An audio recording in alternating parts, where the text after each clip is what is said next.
Hello, hello. How are you doing today? Today, I want to talk to you about nervous system dysregulation. And one of the most important things that I work on with my clients is nervous system regulation. It helps them feel better no matter what's happening in their life or how overwhelmed or anxious that they feel. In this episode, you're going to learn what it means to have a dysregulated nervous system. You might be surprised at what it means and how it applies to you. What causes a dysregulated nervous system? Why regulating our nervous systems is so important to living a healthy and more fulfilled life, and how it can make our life so much easier, and several techniques that are going to help you regulate your nervous system. Before we jump in, I want to share with you an example of what's possible when you learn to regulate your nervous system. I had a lawyer come to me who said she had racing thoughts and she knew she needed help. She mentioned that she's an avid runner and she's noticed that when she was on her runs that her heart monitor would be far higher than was healthy. And it felt like her heart was going to beat out of her chest. Those were her words.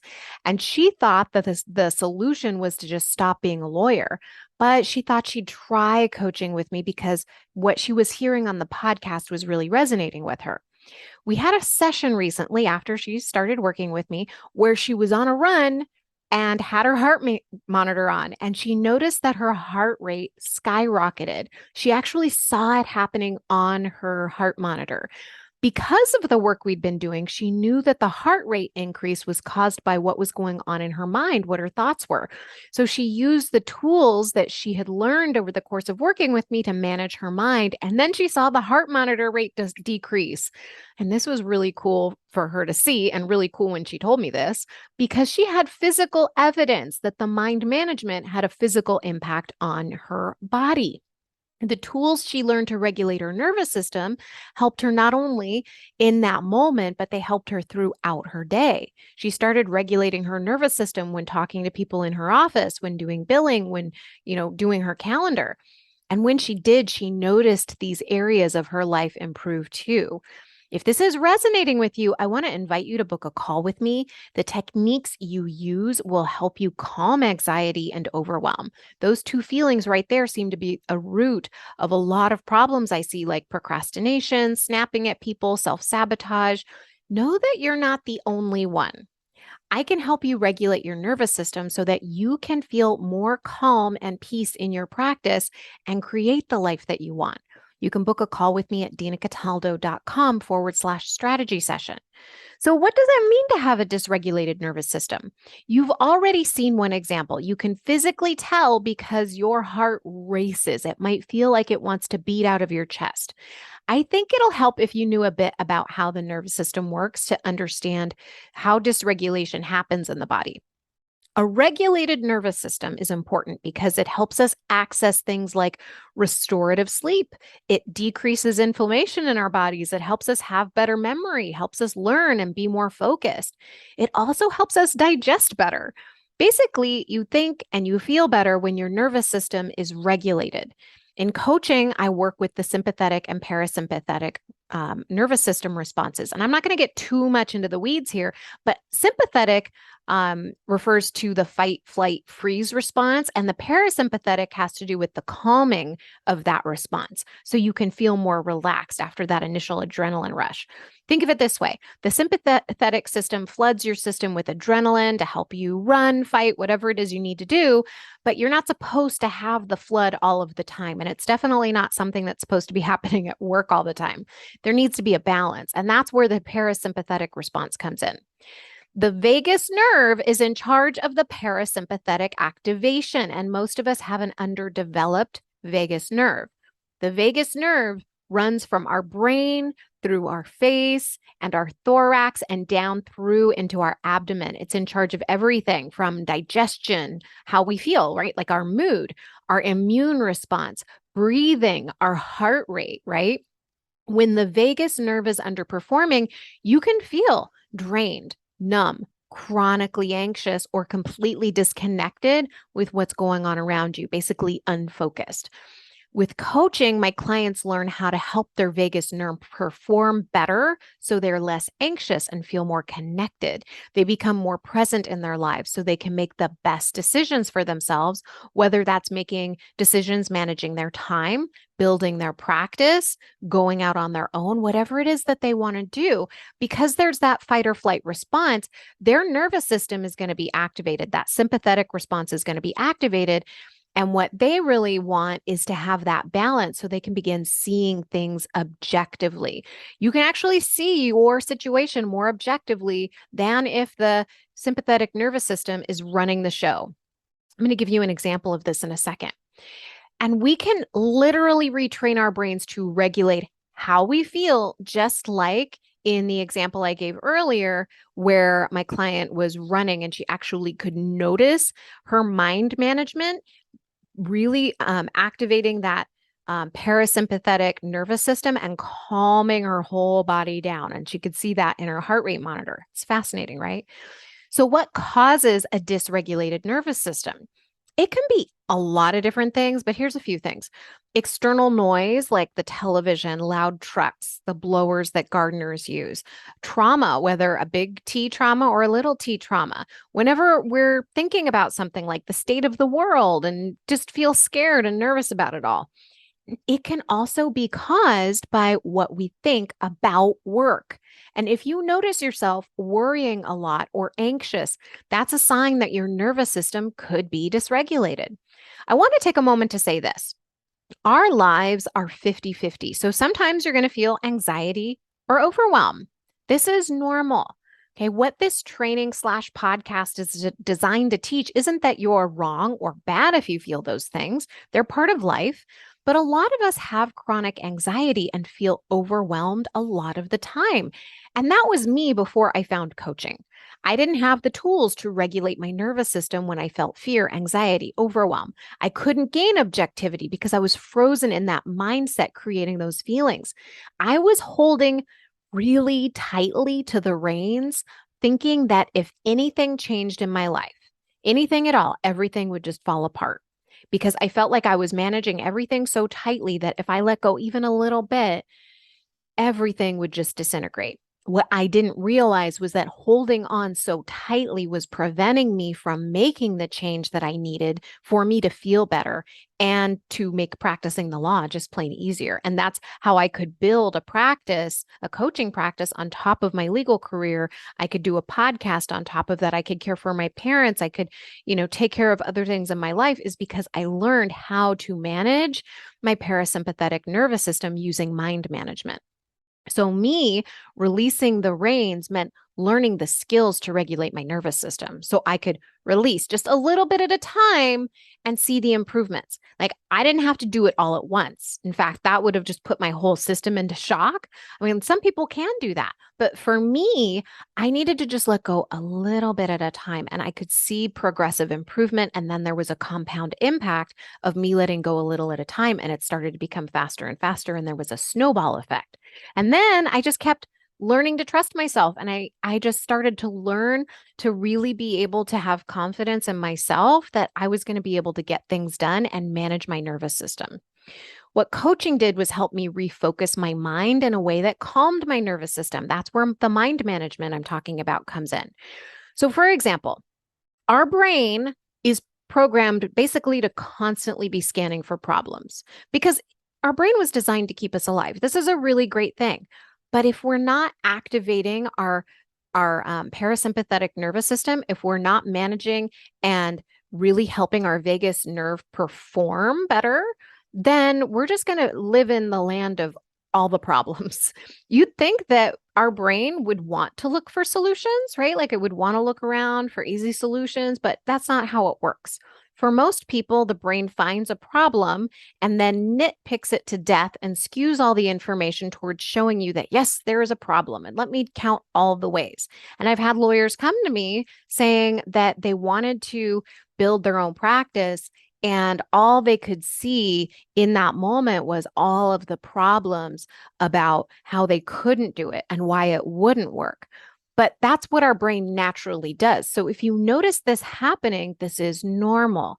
What's happened here is that you just haven't learned the mind management skills to start, instead of just focusing on the problem, starting to build solutions for yourself.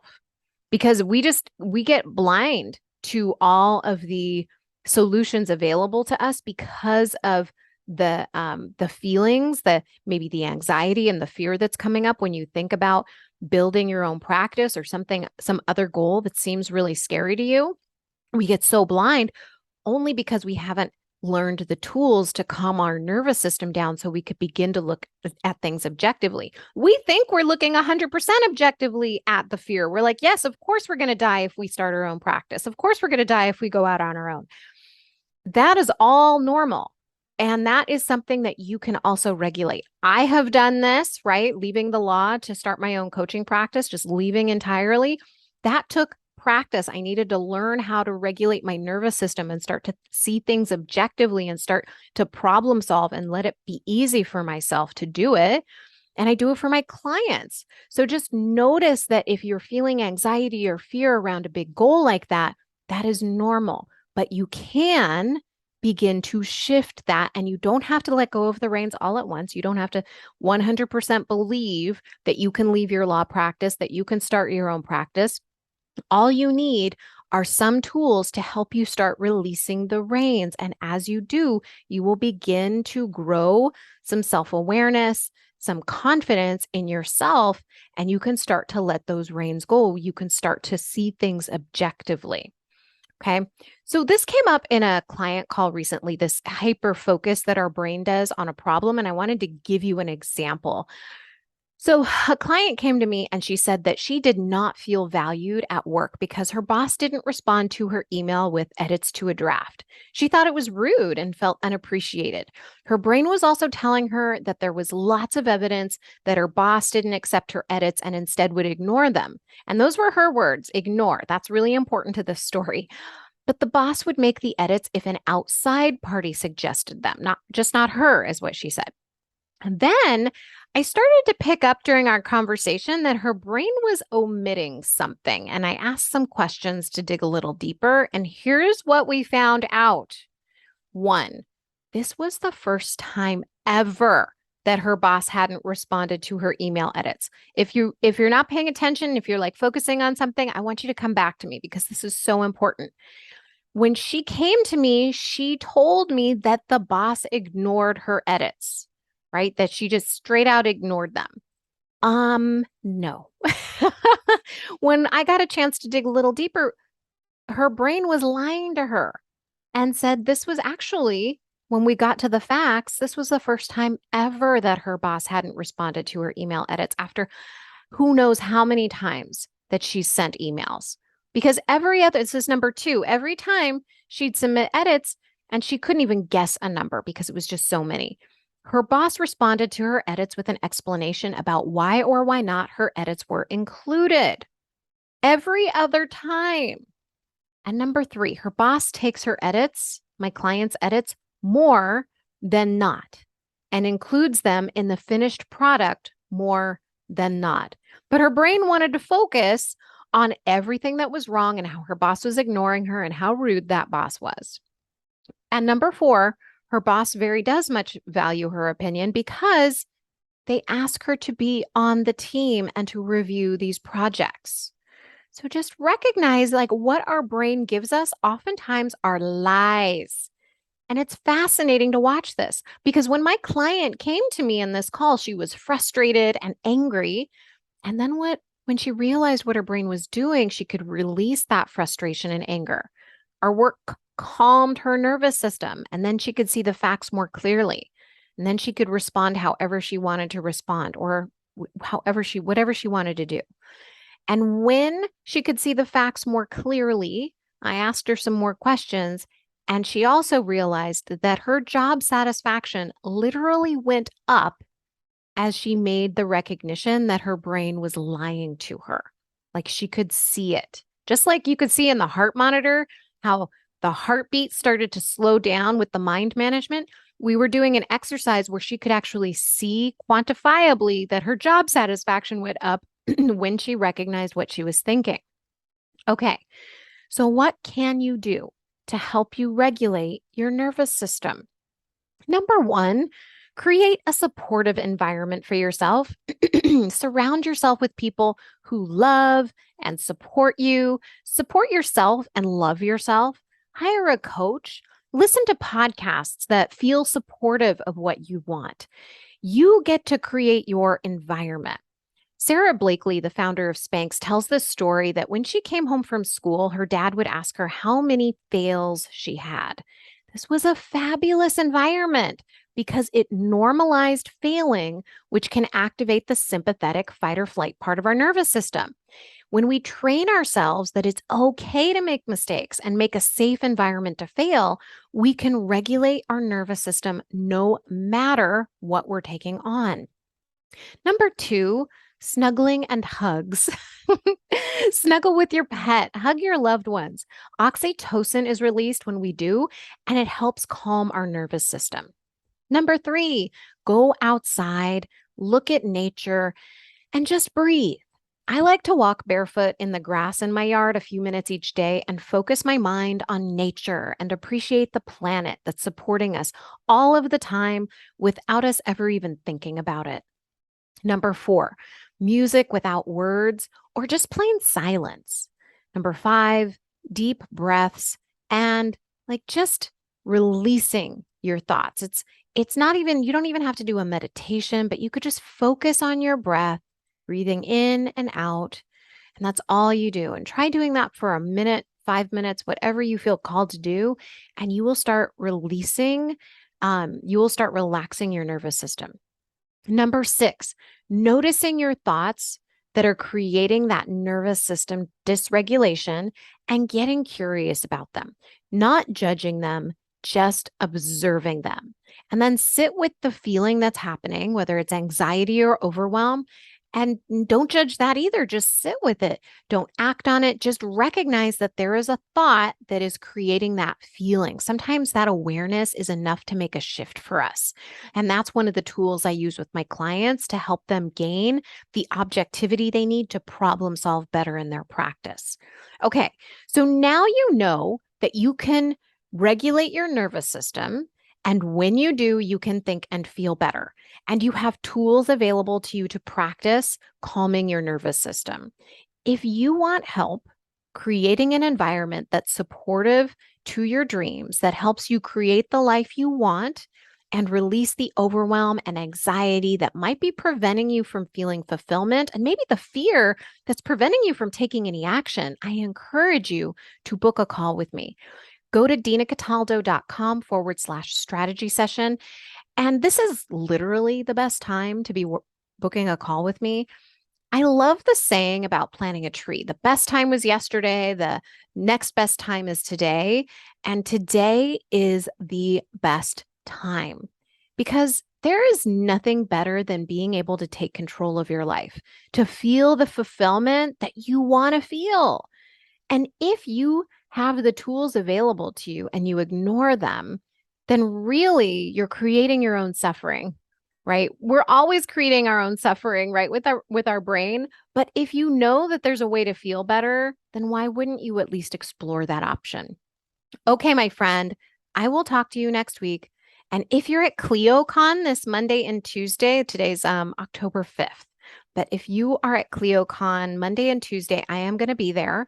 Come to the Be a Better Lawyer podcast booth because I am going to have some fun things that I am giving away. And I would love to meet you. I'd really like to meet with you in person if possible. It's my goal to really form connections with you because I want those connections. I want to know what it is you want to hear. I want to know what you're struggling with, or maybe even how this podcast has helped you. So if you are there, I'd love to talk with you. All right. I will talk to you soon. Have a great week. Bye.